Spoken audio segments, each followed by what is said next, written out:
aabahan aad u jeedaan 7 sano ka hor ayuu fiidiyowgan duubay oo sheegay Etoobiyaanku meelaha ay qabsanayaan iyo waxa ay sameyn doonaan Somaliland inay calaaqaad la samaystaan dhaqaale iyo siyaasadeed oo wadanka wax ku yeeshaan annagana in lacagtana la mariyo fikradii waa abuurantay ficilkiya ku xiga ficilkaasna mar dhow la arki doonaa dacartiisa iyo Oromo lagu soo yaacinaya Allahu naxariisto maanta uu geeriyooday sida la ii sheegay laakiin waxaad ogaataan waxa aan la qaylinayo inay yihiin waxaan anigu arkay iyo wax la mid ah waxay ku qabsadeen harar dhulkii Soomaaliya la dhihi jiray lix qaybood laga dhigay Soomaaliya reer Puntland kaca oo Etoobiyaanka meel kasta aragtaan iska saara waa arin siyaasadeed waana arin military lix qaybood waxa Puntland galmudug waqooyi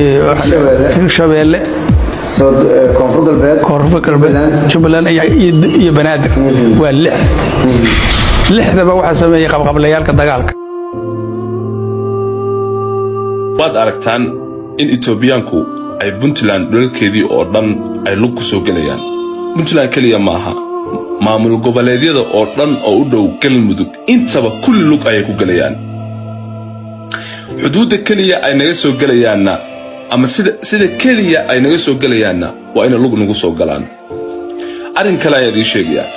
gacantan aad u jeedaan waa gabar yar gabadha yarta ah waxa lagu duray irbadda lagu durayna dhiig ayaa laga nuugay wagaalkacay ay arinka ka dhacday gabadhana u jeedaan waa gabar yar gacanteedii sida aad arkaysaan irbad ayaa lagu muday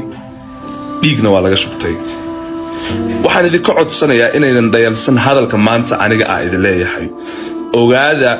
ogaada dadkaani dib weyn ayay nagu hayaan sidoo kale mar dhow waxa soo socda mudaharaad kacaan dhalinyaro oo hadda abaabulkeeda aan wadno haddii sida ugu dhaqsiyaha badan aan laga saarin magaalooyinka Puntland Oromada ogow waxa dhici doona kacaan dhalinyaro oo meel kasta ka dhici doona